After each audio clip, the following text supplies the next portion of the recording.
Olá, pessoal do programa Foro de Moscou. Hoje, quinta-feira, eu, William Robson, acompanhado do Bruno Maria, que faz também. Bom dia, boa tarde, boa noite, Bruno. Bom dia, boa tarde, boa noite, William Robson. Estamos no ar com mais um Foro de Moscou.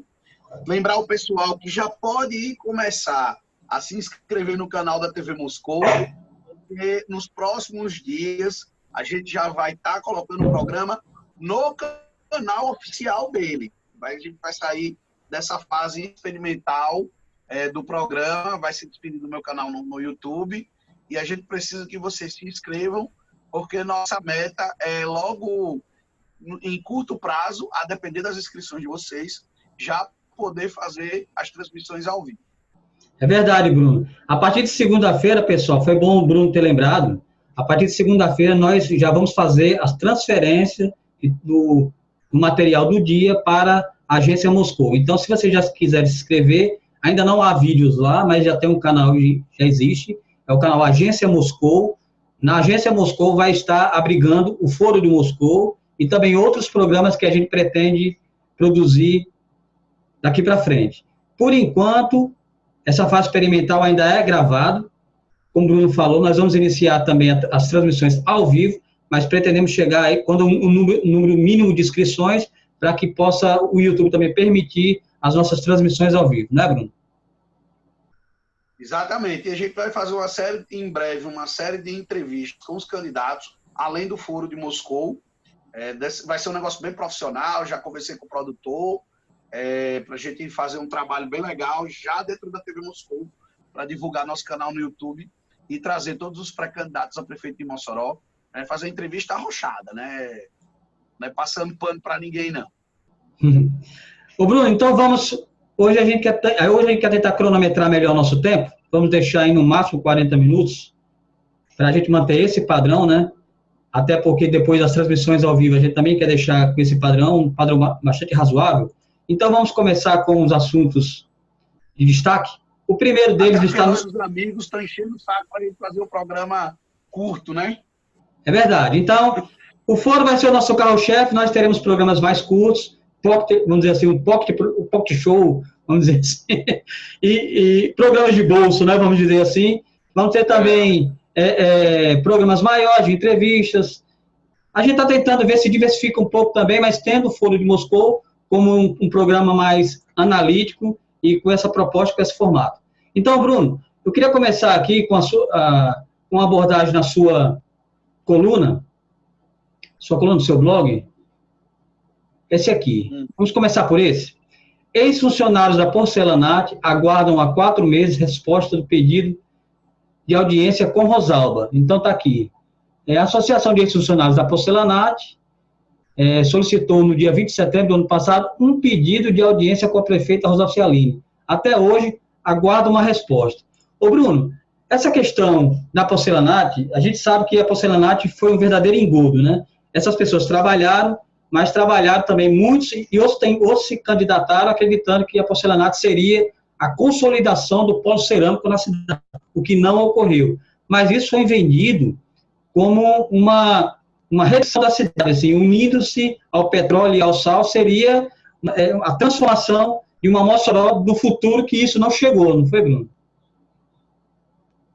Olha, William, a prefeita Rosalba Cialini, ela tem insistido no erro de achar que com a Porcelanat vai ter industrialização em Mossoró, que vai trazer indústria. Não deu certo nas gestões antigas dela, passou-se Fafá, Cláudia, Francisco José Júnior, Rosalba voltou, e o que aconteceu? Ela continuou insistindo na mesma estratégia que ela usou lá atrás. E como agravante, ela fez uma seleção de emprego. Ela pegou centenas de cadastros de funcionários, de pessoas que queriam trabalhar na Porcelanat. Esse tipo de informação é ouro. São dados. Se você prestar atenção no seu e-mail, sempre vai ter uns e-mails que você diz, como é que essas pessoas conseguiram o meu e-mail? Como é que essas pessoas chegaram até mim? é simples. É banco de dados. Banco de dados é ouro.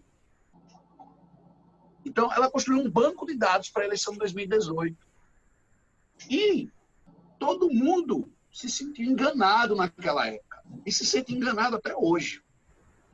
E a prefeita insiste em manter a velha estratégia de não sentar para conversar com ninguém.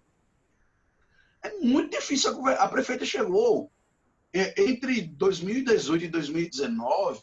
Eu fiz uma matéria, depois ela até melhorou, depois que eu fiz essa denúncia. Mas no site da prefeitura não tinha 5 audiências que ela concedeu. Ela não concede audiência a ninguém. Falar com Rosalba é quase impossível.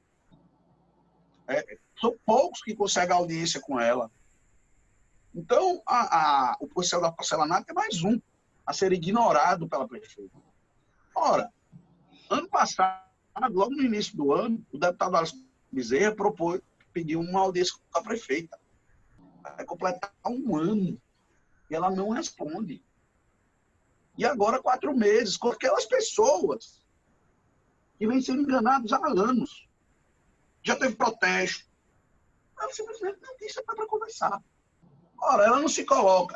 E aí, quando ela anunciou a retomada da porcelanato, que não aconteceu, que acabou não se concretizando, você pega lá, tem uma foto, uma arte, vitória do diálogo.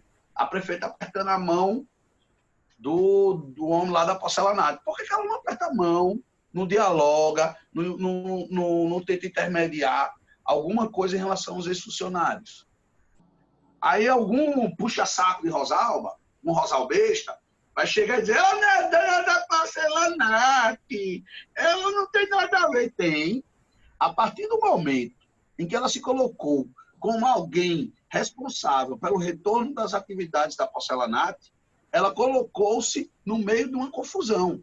A partir do momento que a gestão dela se colocou como responsável pelo cadastramento das pessoas que iriam trabalhar naquela conversa mole, né? Iriam, entre aspas, trabalhar naquela conversa mole de retorno da porcelanato, a prefeita se meteu na história.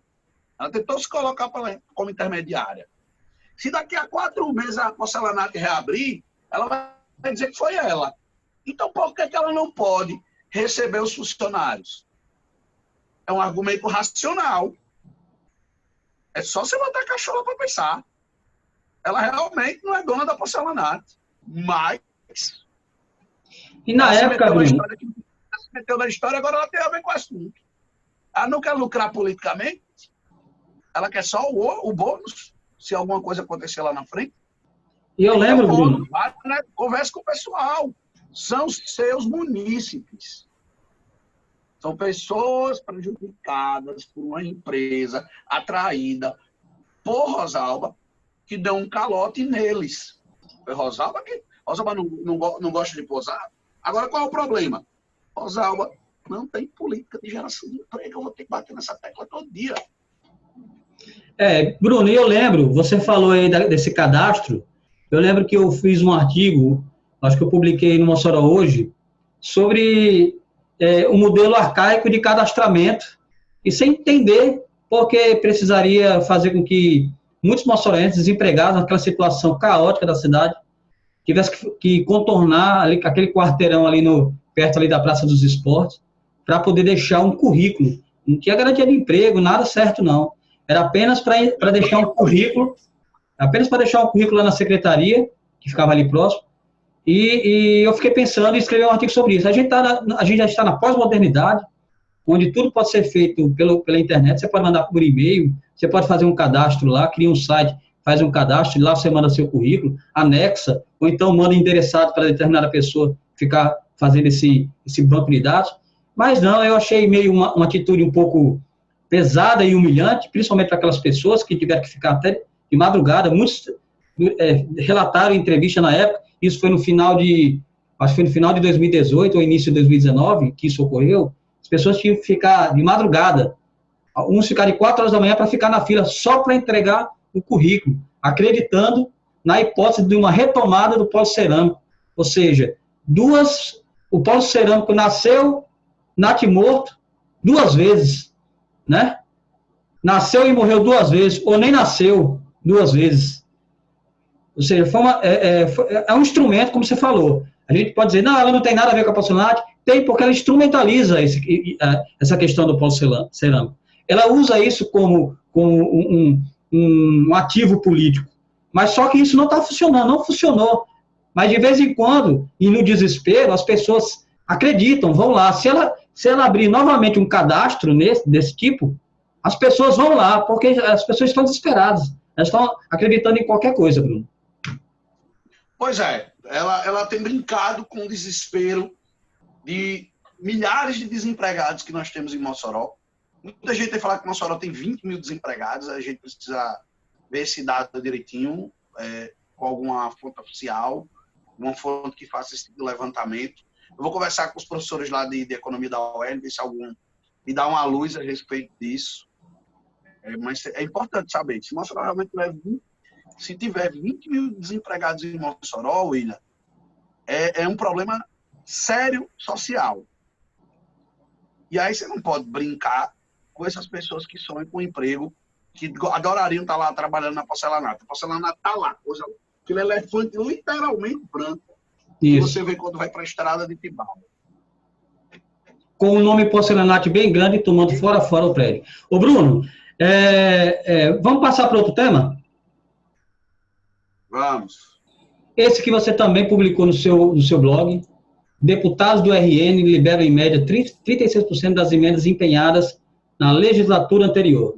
Eu vou ler aqui para as pessoas que estão nos ouvindo pelo Spotify. Entre os anos de 2016 e 2019, os deputados federais do Rio Grande do Norte empenharam 430.561.185,94 em emendas individuais para o Estado. Deste montante, só chegou às terras potiguares 156.453.773,08. Isso corresponde a 36% de todos os recursos. O deputado que teve melhor aproveitamento foi Rogério Marinho, que não se reelegeu, mas é atualmente secretário nacional de Previdência. Ele conseguiu liberar 48%. Já em números absolutos, quem teve o maior valor de emendas empenhadas foi Walter Alves. Já em termos de liberação, o campeão foi Rogério Marinho, enquanto Beto Rosado liberou o menor valor acumulado. Explica aí, Bruno, essa distribuição aí dessas emendas pelos deputados. Olha, tá claro aí que Rogério Marinho, ele passou os últimos 4 anos muito prestigiado. Ele foi o relator da reforma trabalhista, então ele se aproximou muito do governo de Michel Temer, ele teve muito prestígio. Rogério Marinho, já no primeiro ano de Bolsonaro, era secretário de Trabalho e Previdência, um dos principais auxiliares do ministro Paulo Guedes. Então, tudo isso aí contribuiu para que Rogério Marinho fosse o deputado que, na legislatura, a gente tem que entender que as indicações das emendas são feitas de um ano para o outro. Por isso que a contagem não começa por 2015, ela começa por 2016 e é por isso que ela termina em 2019. Porque é no último ano de mandato que os deputados indicam as suas últimas emendas. Então, o último ano de mandato é 2018, eles indicam para 2019. Então, por isso que essa conta. Rogério, ele é claro aí o prestígio dele. Ele liberou bem mais, todo mundo ficou ali na média 18, 17, ele saltou para 26, 48%. Agora, William, imagina um ranking desse, tendo Isolda Dantas como a deputada que menos liberou emendas. Imagine como agiriam os jornalistas de cativeiro. O escarcéu que eles estariam fazendo, a militância de Rosalba, os enfoques seriam direcionados em cima disso. Eles estariam fazendo o maior escarcéu. Beta, são os que menos liberam, é incompetente, não tem prestígio. E a gente lembra, Beto votou todas as matérias impopulares do governo de Temer e do governo de Bolsonaro, Beto foi favorável. Agora me diga, como como é que ele consegue ser o lanterna? Zenaide era oposição a Michel Temer. E ela conseguiu liberar mais emendas do que Beto. Zenaide foi a única deputada que votou contra o impeachment. Rafael Mota votou a favor do impeachment, mas depois ele votou contra todas as matérias polêmicas de Michel Temer. E eles liberaram mais emendas do que Beto. E aí, a assessoria de Beto cometeu um erro grosseiro, que foi divulgar que Beto liberou 54 milhões de emendas para Mossoró. Não. Ele liberou para o Estado. Para Mossoró foi menos. Depois eu faço levantamento. Depois eu destrincho Mossoró, mas foi menos. Beto liberou pouco mais de 1,5 milhão de reais para Mossoró nos 4 anos. Aí eles pegam e dizem assim, Beto liberou 18 milhões de reais para Mossoró, naquela matéria lá, agora em janeiro já. Mentira, não foi emenda. Ali ele fez uma articulação com a Caixa, ele foi importante. Mas dizer que ele liberou em emenda, não foi. Fábio Faria foi botar que liberou 80 milhões de emenda. Meu amigo, nem 4 anos ele libera 90 milhões em emenda, 80 milhões em emendas. Então a gente precisa explicar direito. O povo fica pensando que tudo é emenda. Não é. Então, muita calma nessa hora. Beto é o lanterninha aí. E se ele não fosse sobrinho de Rosalba, e se o jornalista que escreveu não tivesse a preocupação com a coerência, ele estaria sendo massacrado hoje por ser lanterninha na liberação de emendas. Mas e é bolsonarista, né? É bolsonarista. Mas como as pessoas que discordam do modelo de Rosalba fazer política, não fazem o mesmo que ela faz com os outros. Então, a gente apenas noticia do jeito que é para noticiar. A média, o ranking, o leitor vai lá e lê, sem direcionar a pessoas, mas e sim a bancada, que é o correto. Você não pode pegar aqui e trabalhar tudo em cima só de um parlamentar. Isso é um conjunto. Então, você vai lá o ranking, faz a média, que é o que interessa a população. Se eu direcionasse a Beto, era picuinha. Era fazer o que fazem. Tá lá. Teve aquela emenda polêmica. A emenda inconstitucional, claramente, do reajuste de 16%. 18 deputados votaram contra a emenda, entendendo que era inconstitucional. As matérias foram direcionadas para quem? Para Isolda. Só falavam de Isolda. Não foi só ela, foram 18 deputados. Você perguntar qualquer advogado, você perguntar um rabo lá, ele vai dizer que aquela emenda era inconstitucional. Os próprios deputados que estavam votando admitiram, Campos admitiu, José Dias admitiu que era inconstitucional. Eles votaram só de pia, foi tudo picuinha para queimar os deputados do governo. Então, a gente precisa tratar as coisas com racionalidade. Eu não vou fazer com Beto o que fizeram com Isolda. Não vou fazer porque não é meu estilo. Eu repito, meu objetivo é fazer jornalismo e não perseguir ninguém, porque Bruno, não acrescenta nada. Mas é preciso refletir. Fariam com o Beto, fariam como se fosse outra história, era diferente. Ô Bruno, você falou em Isolda aí, então já puxa um outro tema, também do seu blog, que tá bombando, né? Hoje tá bombando o seu blog, viu, Bruno? Tá bem, tô gostando. Aí, o material é esse. Representantes do PT conversam com Jorge do Rosário. No último sábado, o empresário Jorge do Rosário teve uma longa conversa com a deputada estadual Isolda Dantas e o senador Jean Paul Prats. O cenário político moçorense para 2020 foi analisado com régua e compasso. A gente sabe que a gente noticiou isso no Foro de Moscou, nas últimas edições, sobre as articulações de Isolda, ela saiu na frente das articulações. Jorge Rosário, como estaria o pendor de Jorge Rosário, Bruno? Olha, a situação de Jorge é bem complicada. Não, aliás, perdão. A situação de Jorge é que ele é o nome preferido de todo mundo para ter parceria política. Ele é hoje o cara mais cobiçado. para uma aproximação política. Todo mundo adoraria ter Jorge como companheiro de chapa. O problema é que Jorge gostaria de ter todo mundo em torno dele. Então vai ter, mas o diálogo está acontecendo. Ele conversa bem com todo mundo. Ele não é aquele empresário antipetista, muito pelo contrário. Ele é um sujeito extremamente moderado. E a deputada Isolda está fazendo o que tem que fazer. O jogo é esse, é conversar. Conversar com todo mundo. Não é porque é pré-candidata ou pré-candidato, no caso de Jorge, que ele pode chegar lá na frente e fazer um acordo. Alguém retirar para apoiar alguém. Não precisa impor candidatura. Tem que conversar. Os partidos botam seus pré-candidatos, como o Gutenberg fez, como o Daniel fez, como o Alisson, por mais que fique dizendo que não é, porque Kelps já lançou ele. Então, eles vão fazendo ali a movimentação, vão se articulando, vão dialogando, e, ao longo do processo, vai se construindo. Olhe, uma eleição não vai se resolver a construção de candidaturas agora.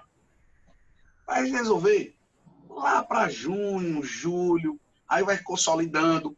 Isolda ali já juntou o PV, já juntou Alex do Franco com ela, já somou. Ninguém da oposição ainda conseguiu já firmar alguém, uma força política consigo. Ela já conseguiu, ela avançou, foi conversar com o Jorge. Pode avançar. É preciso lembrar que o PL tem 3 deputados estaduais, todos são alinhados com a governadora Fátima Bezerra. É preciso lembrar que o líder da governadora Fátima Bezerra na Assembleia é Jorge Soares, ele é do PL. Outro ponto. O PL é um partido que tem história de relação com o PT. Então, não é nada absurdo, tem que conversar mesmo, faz parte do processo. O Daniel Mesquita tem é o vereador do PL, tem uma ótima relação com o PT também, se dá muito bem, estão numa bancada de oposição, é um opositor importante, é um grande quadro lá na Câmara. O Daniel é um dos caras mais sérios que já passou ali pela Câmara, tenho muito respeito por ele. Então, a gente vai aguardar com calma. E outra questão, para a gente poder encerrar esse assunto, é o prestígio de Jean Paul Prats. Ele estava lá representando a governadora, ele tem se dedicado muito tempo à região oeste. Nesse período de nesses últimos dias, ele tem ficado sempre aqui, está circulando pelos municípios da região, ele está tentando se fortalecer, tentando ficar conhecido, e ele vai aparecendo aí, eu acho que ele pode contribuir muito aí nas articulações. Isso. Ô Bruno, você me fez lembrar agora de uma entrevista que eu assisti ontem do Fernando Haddad com o Aloysio Mercadante, ele elogiando bastante, o Haddad elogiou muito mesmo o governo Fátima, né? Ela está conduzindo o Estado.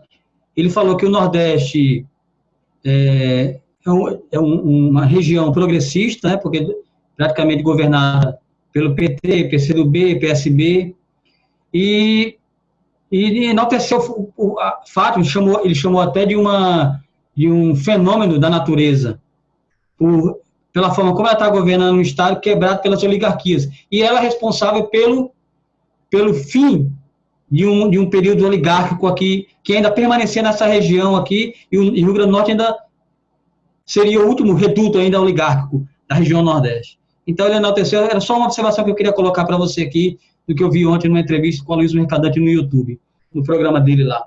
Ô Bruno, chegou um alerta também na Folha de São Paulo agora, dizendo que houve um esvaziamento na Casa Civil e que aliados já veem a demissão de Onyx Lorenzoni como certa. Chegou uma nota aqui da Folha de São Paulo, um alerta que chegou aqui no computador, que o esvaziamento das funções da Casa Civil, anunciado na manhã dessa quinta-feira por Jair Bolsonaro, foi interpretado por auxiliares do Palácio do Planalto como sinal de que Onyx Lorenzoni deixará o governo em breve. Quer dizer, nem Onyx Lorenzoni, que saiu na foto com churrasco, tem uma foto na Folha de São Paulo hoje, uma churrascada lá na casa no Vivendas da Barra, e nem o Onyx Lorenzoni, amigo de churrasco, está sendo preservado. Viu? Está uma confusão isso aí. Ele perdeu muito espaço no governo.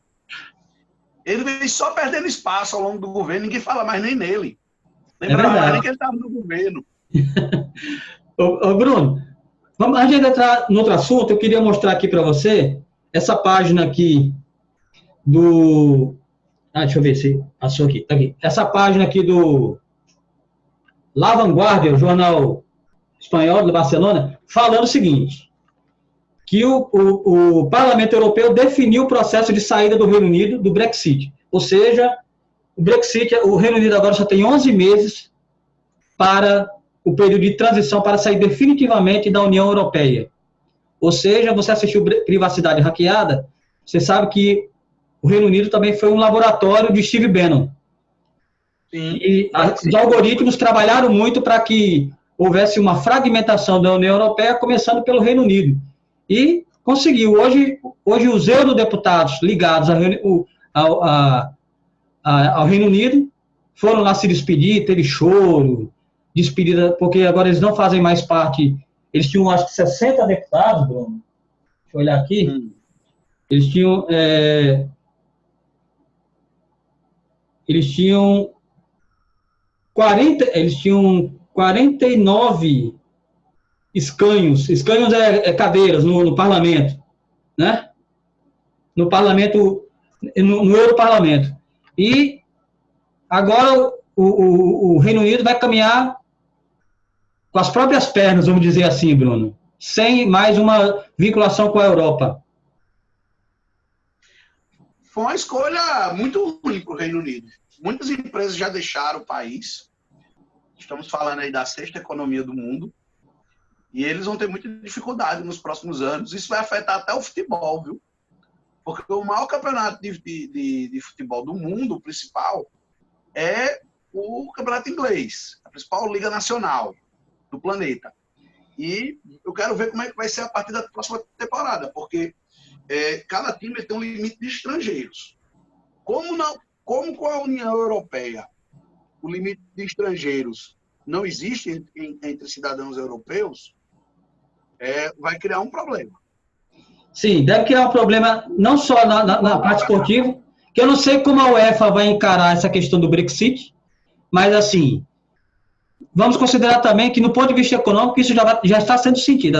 As grandes empresas europeias que tinham sede em Londres já estão indo para cidades da União Europeia, Amsterdã, Barcelona, Madrid, Paris, deixando a sua sede europeia de Londres, ou seja, já está havendo uma repercussão econômica negativa. Né? Um dos deputados que apoia o Brexit disse que a questão não é com a Europa, é com a União Europeia. Então, vamos ver como é que vai ser essa relação política a partir de agora. Porque eles vão ter que construir agora relações diplomáticas com cada país da Europa, não é isso? Exatamente. Inglaterra aí vai ter muitos problemas. Verdade. E a Escócia é doida para ficar independente, né? E, Bruno, então, a gente percebe o quanto foi maléfica essa estratégia da Câmara. Pelo que eu li, a Escócia está doida para ficar independente e voltar para a União Europeia sozinha. Aí seria um processo bem...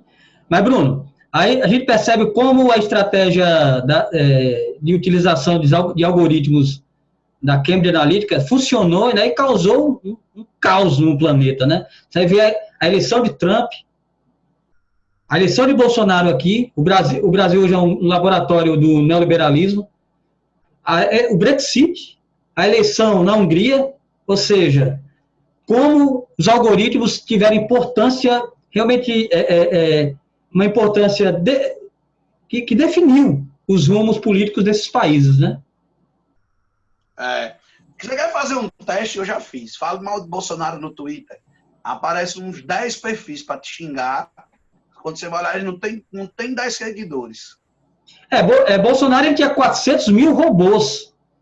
Né? 400 mil robôs com telefones diferentes. Né? Então, para você ver como a máquina de fake news, através de algoritmos, foi pesadíssima. Né? E isso com a chancela, né? E a genialidade, vamos colocar assim, da Cambridge Analytica, né? Que fez esses testes pelo mundo e conseguiu mudar o rumo político. Porque se não houvesse esses algoritmos, Bolsonaro não teria vencido as eleições porque a lógica dele foi baseada nisso, né? Ô, Bruno, agora voltando a um tema aqui local, que saiu no portal do RN, acho que você já deve estar vendo agora, professores e técnicos administrativos da UERN paralisam as atividades por 48 horas. É na próxima semana isso, né? Segunda e terça-feira. Pelo que eu fiquei sabendo... Eles, mas servidores de outros órgãos também, a greve vai ser geral.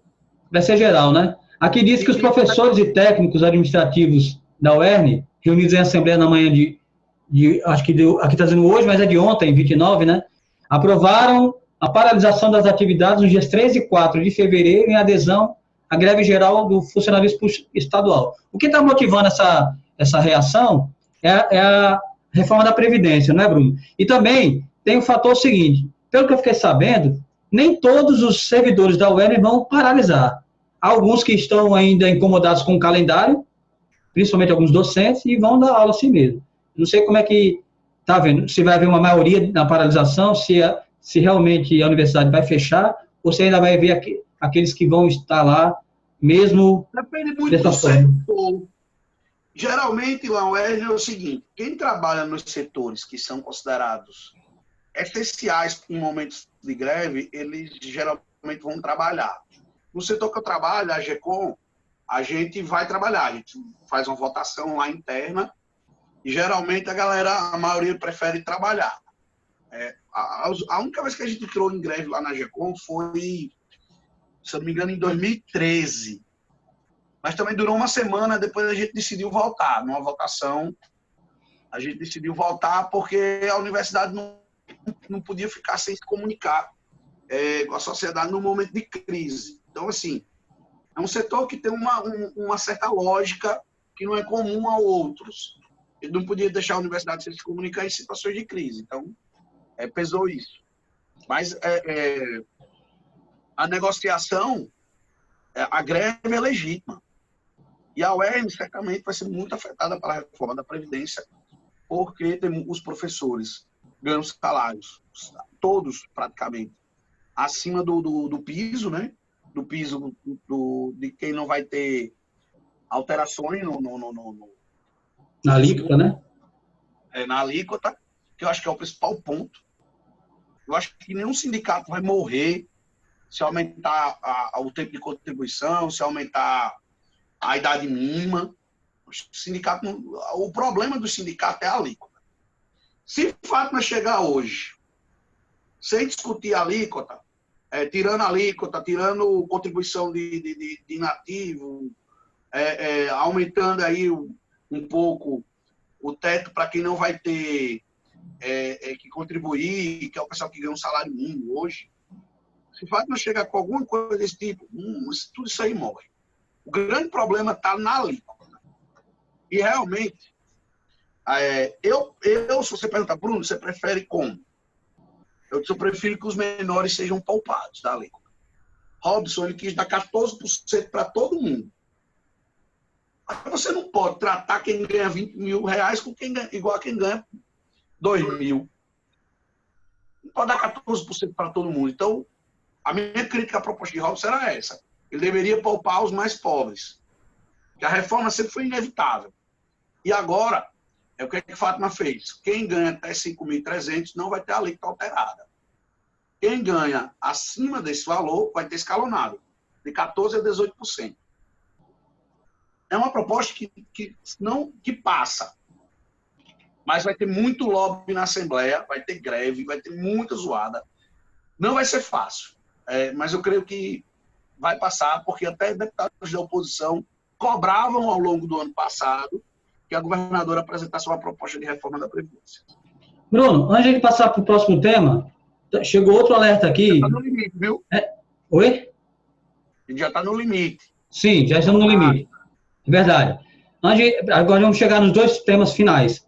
Chegou outro alerta aqui que se conecta com aquele que eu falei, na questão do Onyx Lorenzoni, que o Weintraub é uma indicação do Onyx Lorenzoni. Então, já uma discussão também sobre a saída do Weintraub do Ministério da Educação, por conta dessa ligação que ele tem com o Onyx Lorenzoni, Bruno. estão tirando da reta, né? Porque Weintraub, ele é um olavista. Ele me parece ser muito mais um cara da turma dos irmãos Bolsonaro do que um cara ligado ao Onyx Lorenzoni. Ele é um olavista, acima de tudo. Aí tem coisa. Vamos agora aos temas finais. A gente só tem mais 2 assuntos aqui. Esse aqui a gente vai comentar rapidinho também. Saiu no painel da Folha de São Paulo. Por abertura comercial, o governo amplia consulta pública e tenta baixar imposto do patinete. A intenção do governo é de reduzir as tarifas de importação para brinquedos, né, como patinetes e outros, e triciclos, de 35% para 20%. A indústria de brinquedos no Brasil está reclamando, Bruno. A indústria tem sofrido muito nesse governo. Essa questão de liberação econômica, né, que as pessoas falam tanto e os liberais gostam tanto, de abertura comercial e tudo isso. Na verdade, quando a gente vai olhar como é que a indústria nacional vai competir com a indústria chinesa, por exemplo, que oferece produtos mais baratos. E outra coisa, como é que... E além, a gente está olhando sobre o ponto de vista do consumidor, mas e do ponto de vista da indústria e da geração de empregos? Uma indústria de brinquedos, por exemplo, que se não tiver uma proteção do Estado, como ela vai sobreviver diante da enxurrada de produtos importados que poderiam entrar por aqui? Trump, que é o ídolo, o ícone do Bolsonaro, ele é extremamente protecionista, Bruno. Bolsonaro acha que é massa desproteger sua própria indústria. Todo mundo é protecionista. Ele quer arreganhar a economia do Brasil para o mundo e, na verdade, ele acaba com a economia. Ora, Paulo Guedes chegou a propor que o Brasil tivesse uma zona de livre comércio com a China. Se tiver, quebra a indústria. Ele depois discutiu a zona de livre comércio com o Reino Unido. Quebra a indústria. É verdade. Enquanto isso, os Estados Unidos aí brigando com a China por conta da Huawei. Ou seja, a patente do 5G, o Trump protegendo a tecnologia americana e os chineses protegendo a sua própria tecnologia. E o Brasil abrindo para todo mundo. Então, essa diferença aí que Bolsonaro tem que ver em relação a Trump, que muito diz que é a mesma coisa, e não me parece que é, viu, Bruno? Eu acho Trump bem mais esperto. Bruno, agora vamos para o último tema. Nosso último tema, esse aqui, que envolve todos nós também. Número de mortes em rodovias federais volta a crescer após 7 anos. Esse material sai na edição de hoje, impressa da Folha de São Paulo. Total de acidentes caiu, mas fatalidade aumentou. Bolsonaro retirou fiscalização móvel. Coincidiu o período, Bruno? Previsível. Ele quer afrouxar todo tipo de fiscalização, vai dar nisso. E ele falou, Bruno... A gente vinha avançando na proteção contra acidentes. E agora a gente está tendo vários retrocessos nessa área, porque Bolsonaro perdeu muitos pontos na carteira, né? Ele e a esposa. Ele muito privado. Ele mandou tirar os radares porque ele tinha muitos pontos na carteira e também porque ele disse que os radares tiravam o prazer de dirigir, né? Eu não sei o que ele quer dizer com o prazer de dirigir. É sair correndo igual o Fórmula 1 na estrada? Eu não tenho o menor prazer em dirigir. Eu acho dirigir um saco. Estou doido que meu enteado termine a autoescola dele, porque ele que vai ser o motorista oficial, porque eu não aguento mais. Eu tenho um abuso de dirigir. E principalmente a gente que fica sempre precisando de Uber ou de motorista da rodada, né? Verdade. Ô, Bruno, vamos encerrar? Então, vamos encerrar, tá na hora. Então, gente, obrigado por vocês terem acompanhado o Folha de Moscou até o fim. Hoje, nessa quinta-feira, a gente volta amanhã. Não esqueçam que a partir de segunda, as transmissões já vão estar no canal da Agência Moscou. A gente vai fazendo essa transição, vocês vão ficar sempre acompanhando. Obrigado, compartilhe esse material. Vamos apoiar o jornalismo pela democracia. E fique lá, ative o sininho para receber as notificações. E fiquem sempre comentando, sugerindo e criticando também, Bruno. Pois é. Vamos divulgar aí o canal da Agência Moscou, que vem muita coisa boa por aí. Então, gente, até amanhã. Valeu, hein?